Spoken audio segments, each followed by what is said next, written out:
Boa noite, está começando mais um Câmara Saúde e hoje nós vamos falar sobre um assunto que é muito importante e na maioria das vezes é ignorado pela população, a nossa saúde bucal. E quem conversa conosco nesta noite é o professor da IMED de Odontologia, Bernardo Agostini, cirurgião dentista e especialista em epidemiologia.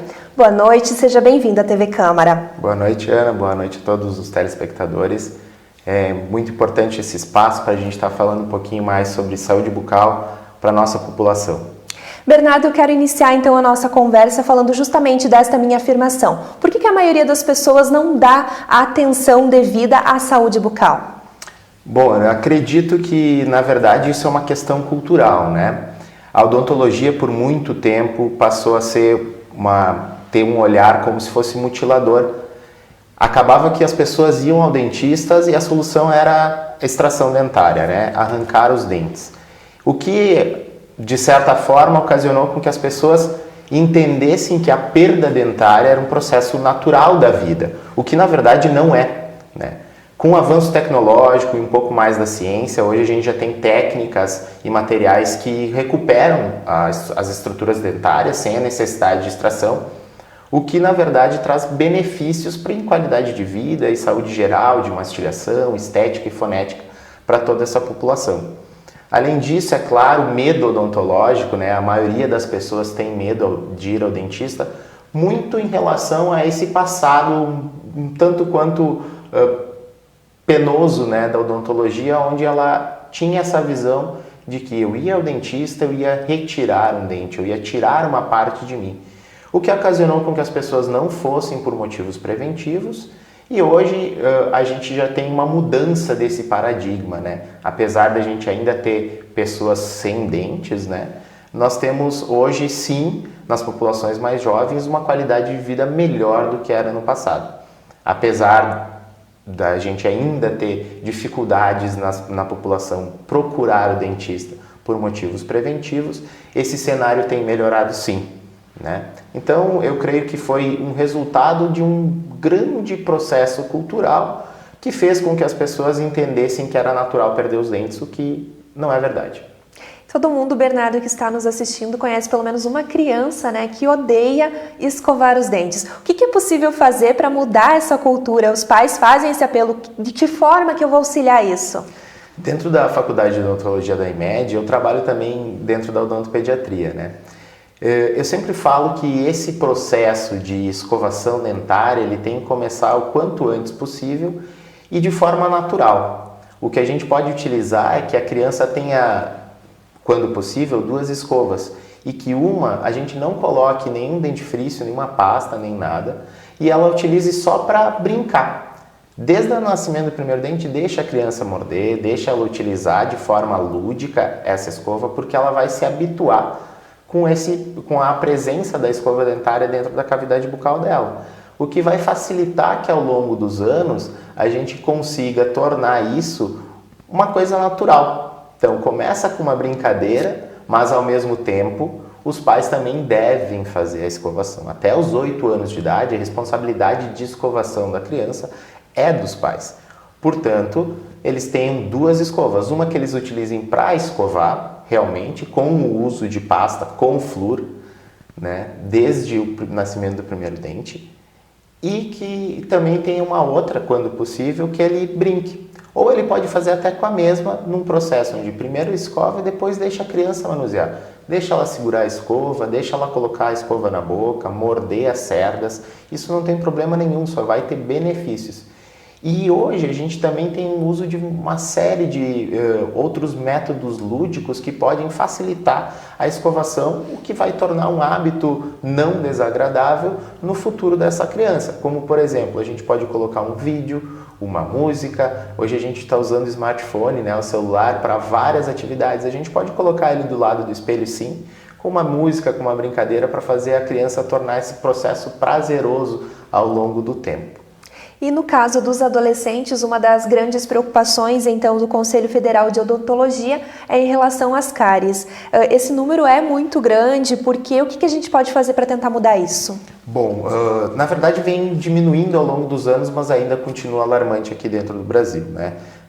A gente tem que, hoje, mais ou menos cerca de 30% da população adolescente de 15 a 19 anos é livre de cáries, tá?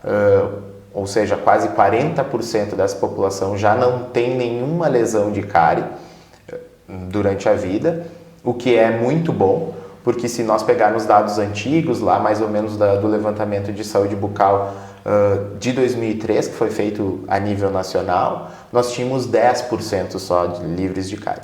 O que mais preocupa também é a polarização da doença. Por quê? Na verdade, a cárie ela tem determinantes sociais dela. Então, questões de educação, renda, saneamento, qualidade de vida estão relacionadas a ter maiores índices ou menores índices de cárie dentária. Então, a gente tem uma população que tem muitos dentes cariados e uma grande parte da população que não tem nenhuma lesão de cárie. Então, esse processo de polarização da doença faz com que ela ainda seja preocupante ao longo dos anos, ou principalmente nessas faixas etárias. Pensando que a cárie é uma doença crônica, ela é cumulativa ao longo da vida. Ela não tem um período de maior susceptibilidade, ela é suscetível durante toda a vida do indivíduo, fazendo com que ele, na verdade, quanto mais passe o tempo, mais risco corra de desenvolver lesões. Por isso, a população adolescente às vezes é muito bem observada, porque é quando ela completou a dentição permanente. Então, aqueles dentes que estão ali por volta dos 13, 14 anos já são os dentes permanentes das pessoas e que vão durar a vida inteira. Se nós tivermos atenção cedo com as cáries nessa faixa etária, com certeza a gente vai ter menos adultos edêntulos, ou seja, desdentados, né? E a população vai ter melhor qualidade de vida, mastigatória, fonética, estética. E qual é a recomendação para a primeira visita ao dentista e também a frequência aí dos adolescentes e pessoas adultas? Bom, a primeira consulta ao dentista, a gente já tem estudos mostrando que deve ser feita a partir do nascimento do primeiro dente descido. O primeiro dente de leite entrou na cavidade bucal, a gente já deve sim consultar o dentista, porque ele que vai orientar não só sobre escovação, mas também sobre dieta cariogênica. Hoje a gente tem uma relação forte de açúcar, né, com a cárie. Então, vai ter outros meios para orientar a escovação, orientar como esses pais devem se portar frente ao primeiro dente. Então, o dente estando na boca, ele já é suscetível, sim, a desafio cariogênico que a gente fala, né? Ou seja, as bactérias já vão estar presentes na cavidade bucal de forma natural, tá? Isso é uma flora natural da pessoa. Todas as pessoas têm micro-organismos na cavidade bucal. Isso não passa, que a gente brinca, falava que se passava de mãe para filho. Isso é natural da cavidade oral das pessoas. Então, quando surge o primeiro dente, eu já tenho que ir ao dentista. Então, a recomendação é essa. Quanto às consultas periódicas e a periodicidade de consultas ao longo da vida, a gente tem uma variação, na verdade, de acordo com o risco de manifestações de doença das pessoas. E quem vai determinar isso é o cirurgião dentista.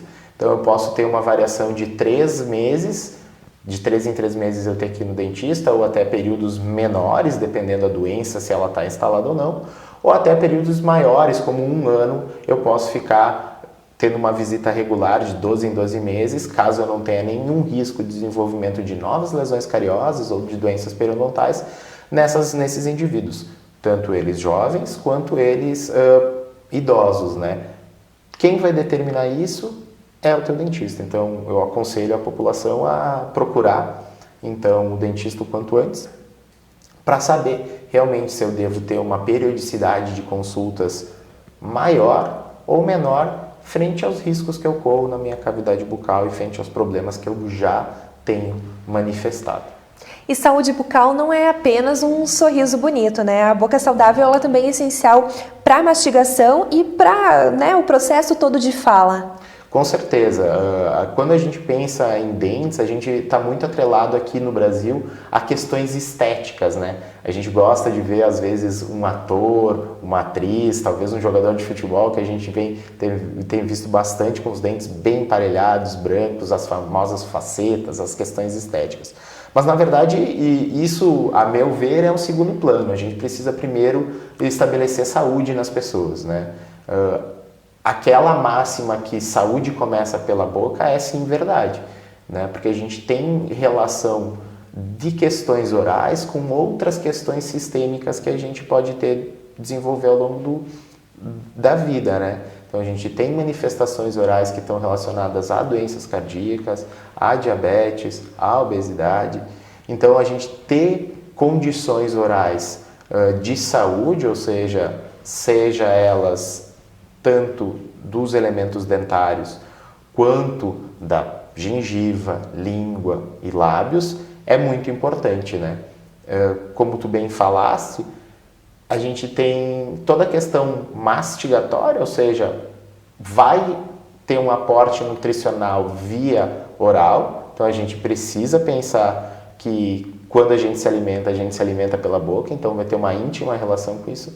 E também com a fonação, né? A posição dos músculos da boca é importante para a nossa fonação, nossa dicção, e isso vai ter reflexo na qualidade de vida das pessoas, uma vez que as relações sociais se dão também pela fala, né? Então, com certeza, a gente tem que pensar primeiro em saúde e função mastigatória, para depois a gente estar pensando um pouco mais em estética, como é o que a gente primeiro pensa, né? E principais sinais, então, de que há algum problema na saúde bucal? Bom, quanto às questões dentárias, a gente vai ter a lesão de cárie iniciando como uma mancha branca. Então, manchas esbranquiçadas, opacas, rugosas nos dentes, são o primeiro sinal que a gente pode vir a desenvolver uma lesão de cárie. A gente comumente associa essas lesões a cavidades nos dentes, a buracos nos dentes, né? Que tem uma coloração mais amarelada, depois acastanhada, até podendo ficar preta, né? Então, esses são sinais que a gente está com alguma lesão dentária, né, nos dentes. Porém, a gente está no mês de maio, e o mês de maio é também preconizado como maio vermelho, como um mês de prevenção do câncer bucal.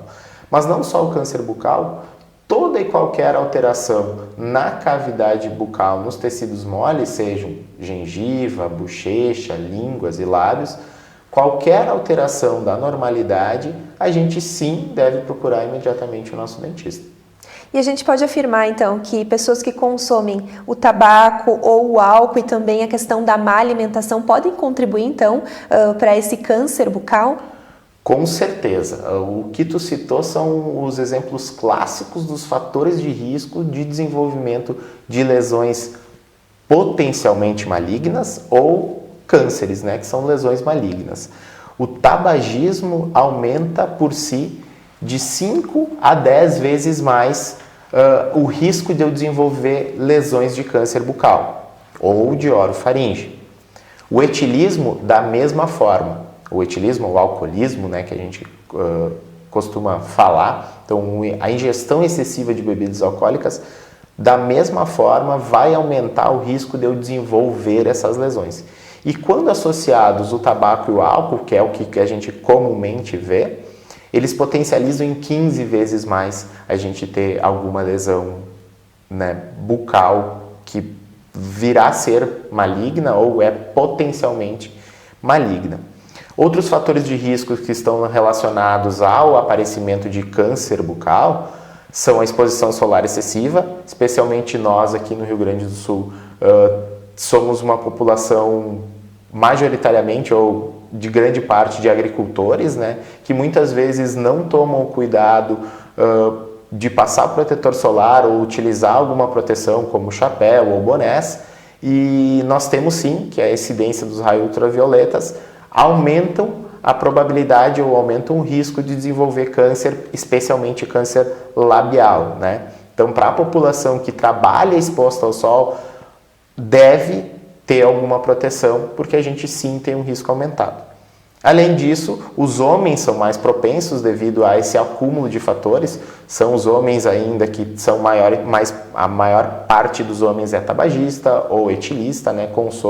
Faz o consumo excessivo de bebidas alcoólicas. E essas manifestações de câncer bucal, elas vão estar associadas também com a idade. Com o acúmulo dos anos, eu tenho um acúmulo desses fatores de risco, ou seja, quanto mais cigarro eu consumir, quanto mais bebida alcoólica, quanto mais exposto ao sol eu estiver, mais eu vou estar propenso, ou mais eu vou ter uma probabilidade de desenvolver uma lesão cancerígena, o que vai fazer com que as pessoas vão ter algum problema no futuro. Ou seja, a partir dos 40 anos é onde eu tenho maior probabilidade ou maior risco de eu desenvolver essas novas lesões. Então, homens acima de 40 anos, tabagistas ou que fazem o consumo de bebida alcoólica excessivo e também são expostos ao sol, devem sim estar atentos a manifestações que podem ser cânceres. Outra coisa interessante aqui no Rio Grande do Sul é o consumo do mate. Apesar da gente na literatura científica não ter uma comprovação dessa relação, a gente sabe que o calor excessivo, tomar um chimarrão muito quente, sim pode ser propensor, pode aumentar o risco de eu desenvolver um câncer de boca ou um câncer de orofaringe, né? Esse dado é um pouco controverso, uma vez que o chimarrão também possui antioxidantes e elimina radicais livres, que são fatores que podem vir a contribuir com o câncer. Então a gente não tem nada consolidado, mas é uma recomendação. A temperatura ideal do mate, a gente sabe mais ou menos que é 60, 70 graus, não exceder isso. Então nunca tomar mate com água fervendo. Bernardo, eu peço licença então para a gente fazer um rápido intervalo. Em seguida nós estamos de volta com o programa Câmara Saúde, que nesta noite destaca a saúde bucal e também a campanha do Maio Vermelho.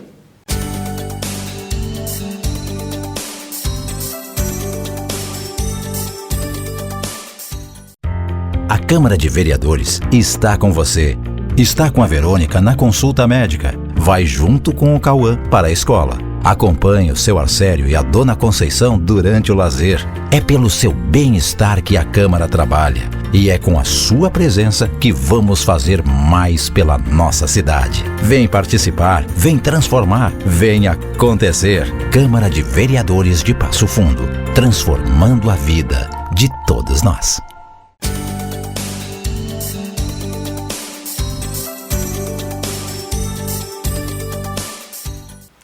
Estamos de volta com o programa Câmara Saúde, que nesta noite destaca a saúde bucal e também a campanha do Maio Vermelho, que combate então ao câncer bucal. O meu convidado desta noite é o cirurgião dentista, especialista em epidemiologia e também professor da IMED, Bernardo Agostini. Bernardo, eu queria iniciar esse segundo bloco falando sobre a incidência de câncer no Brasil. Por que é um dos países com o maior número de casos?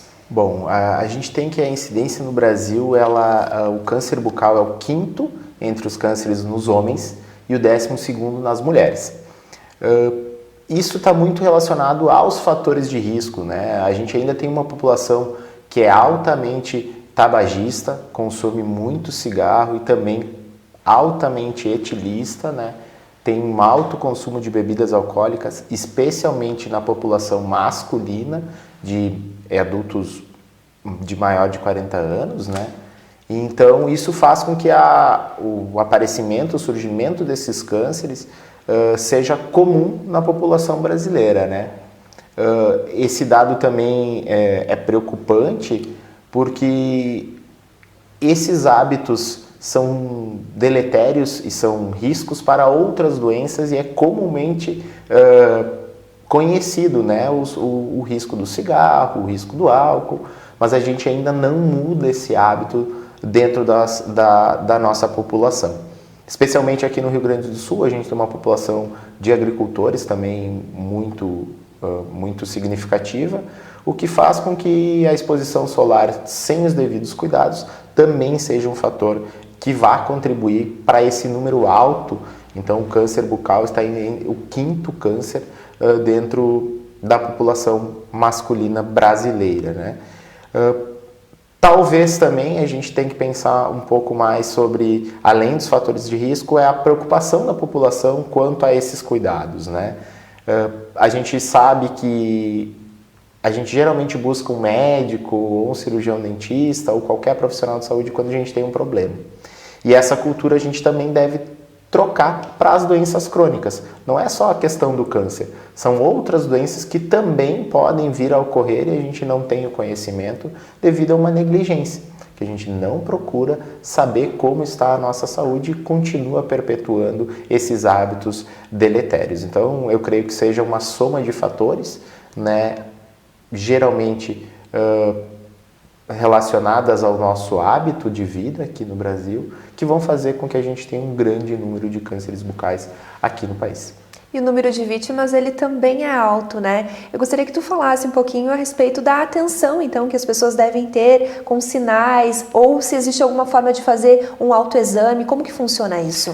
Com certeza, a mortalidade é muito alta nos casos de câncer bucais. A gente tem uma sobrevida em 5 anos de 42%, né? E em 10 anos ela cai para 32%, numa pesquisa feita aqui no Rio Grande do Sul, lá em Santa Maria. Então, a gente pode ver que o câncer mata muito.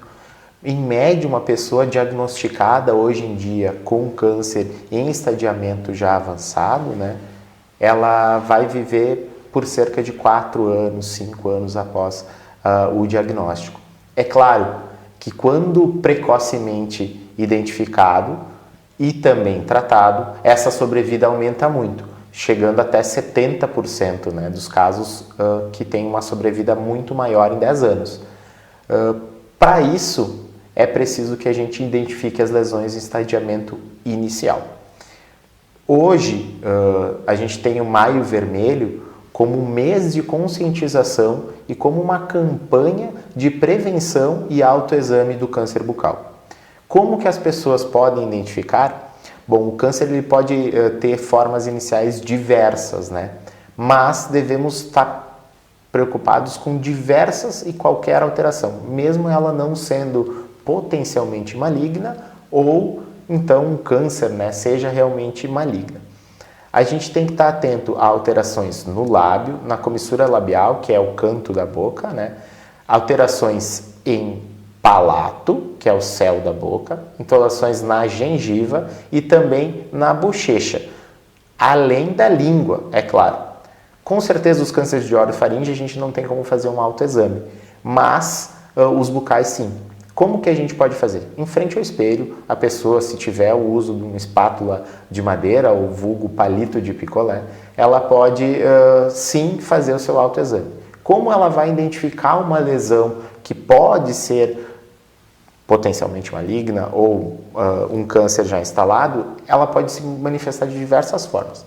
Ela pode se manifestar como uma placa branca, como manchas ou máculas, sejam elas escuras ou claras. Ela pode também ter manchas avermelhadas, um vermelhidão em excesso, úlceras, nódulos ou qualquer alteração na normalidade que ela venha a perceber. Mas geralmente são essas as características, manchas ou avermelhadas esbranquiçadas com elevação tecidual, tá? Ela vai estar um pouquinho maior do que o normal da nossa mucosa, ou vai ter um nódulo ou uma simples bola, né?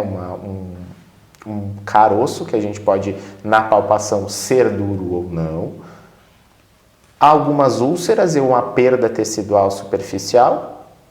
E isso tudo, quem vai saber diagnosticar e indicar o correto manejo dessas lesões é sim o cirurgião dentista.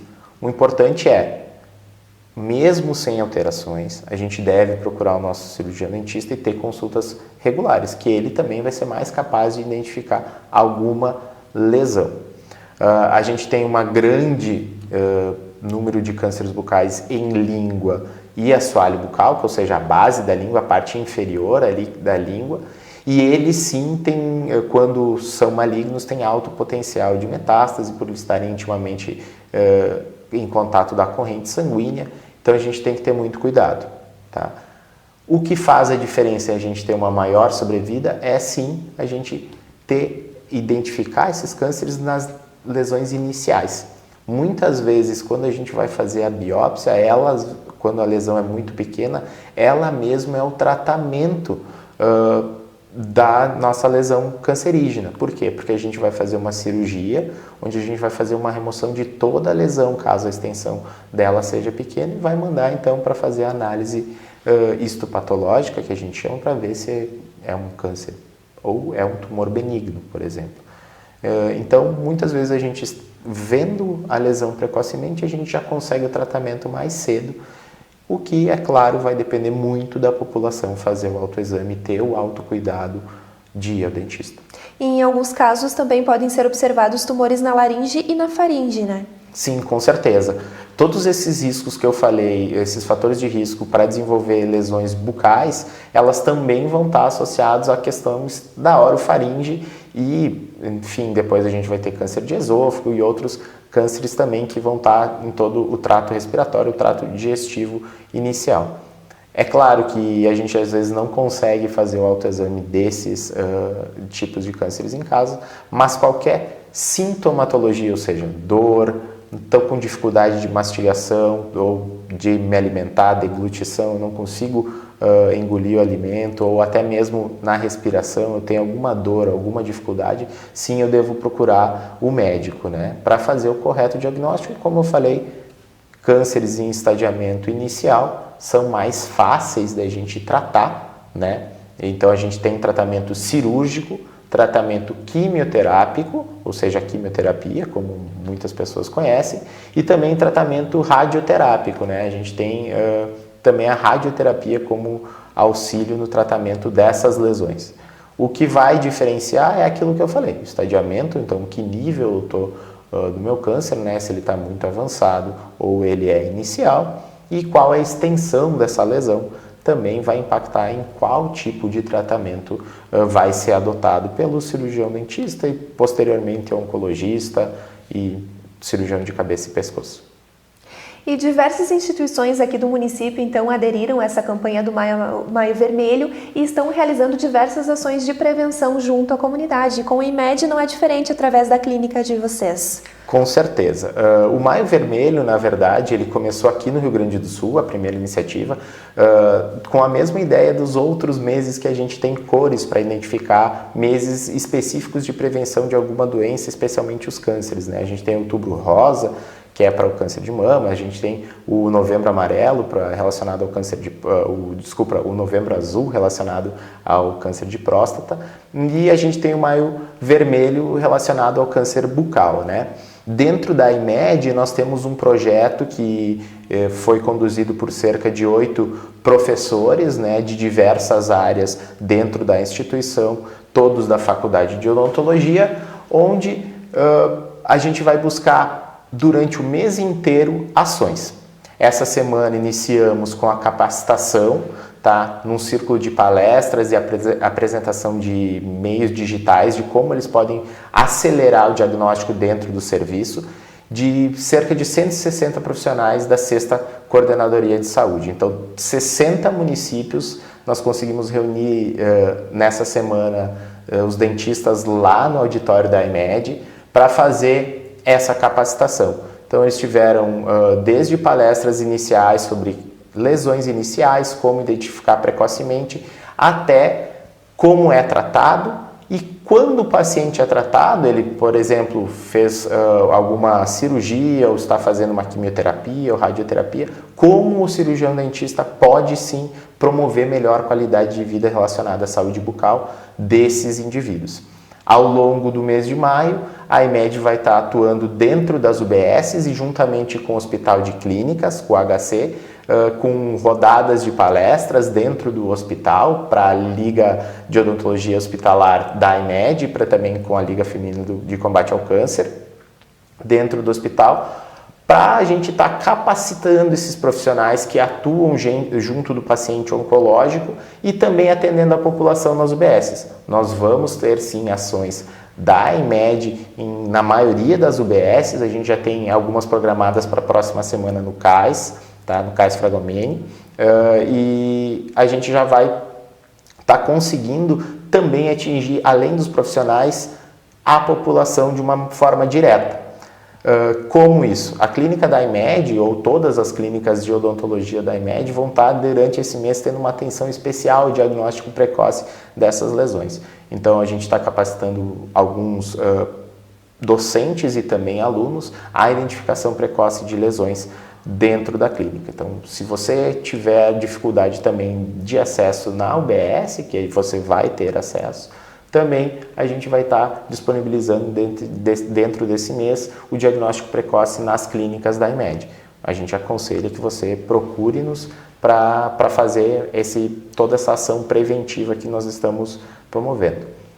Dessa forma, a IMED vai conseguir capacitar os profissionais para atuar precocemente e também atender a população, que a nossa ideia é atingir todo mundo dentro desse projeto. Muito importante esse trabalho coletivo, né? Ou seja, os profissionais aí do município, da saúde pública e também da região estão sendo preparados pela entidade para, então, atender o público aí de forma gratuita nas unidades de saúde.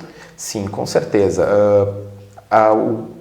Às vezes a população se confunde e pensa que não tem dentista nas unidades básicas, o que não é verdade, né? Essa demanda populacional, se a gente pensar da odontologia fazer parte do SUS, ela vem desde a criação do SUS. Na verdade, na primeira Conferência Nacional de Saúde, lá em 1986, ela já tinha uma demanda populacional de que a odontologia devia fazer parte do Sistema Único. Só que a gente só teve uma grande expansão realmente em 2004 com a criação do Brasil Sorridente. Hoje a gente tem mais de 70 mil dentistas atrelados à rede pública de saúde que vão estar sim fazendo atendimento da população dentro das diversas necessidades, incluindo a identificação precoce do câncer, né? Especialmente aqui em Passo Fundo, a gente vai estar atuando, a IMED vai estar atuando junto com esses profissionais para capacitá-los à identificação precoce e também promover, assim, dessa forma, a saúde bucal para as pessoas. Então, se você precisar de atenção odontológica, procure a UBS mais próxima, que com certeza a gente vai ter atendimento odontológico para essas pessoas. Só mais um dado interessante, a gente tem cerca de 30% hoje dos profissionais cirurgiões dentistas estão atrelados a alguma atividade dentro do Sistema Único de Saúde, seja na atenção primária, nas UBSs, seja na atenção especializada, que a gente hoje tem os centros de especialidades odontológicas, ou seja na atenção terciária, dentro dos hospitais mesmo, né? Trabalhando como cirurgiões bucomaxilofaciais ou com outras atuações dentro do Sistema Único de Saúde. É importante salientar para a população que dos países com grande tamanho, extensão territorial e também com grande população, o Brasil é o único que tem a saúde bucal como direito das pessoas. Ela é totalmente gratuita, tá? O que não ocorre em outros países da mesma escala populacional e da mesma escala territorial. Então isso é um ganho que a gente teve ao longo dos anos, né, dentro do Sistema Único de Saúde e dentro do SUS, e por isso que a gente deve defender para a gente cada vez ter um Sistema Único de Saúde melhor, né? Bernardo, infelizmente o nosso tempo do programa está chegando ao fim, mas antes de encerrar, então, aos nossos telespectadores que observaram algum sinal diferente aí na boca, fica então o apelo final para que procure o dentista o quanto antes. Com certeza. Dentro da UBS ou na IMED vai estar sempre de portas abertas para promover saúde bucal para vocês da melhor forma. Então pode procurar a gente. Muito obrigado pelo espaço para toda a TV Câmara e especialmente a você. Obrigada mais uma vez, e a você que está em casa, a gente também agradece a companhia. Uma ótima noite e até a próxima semana.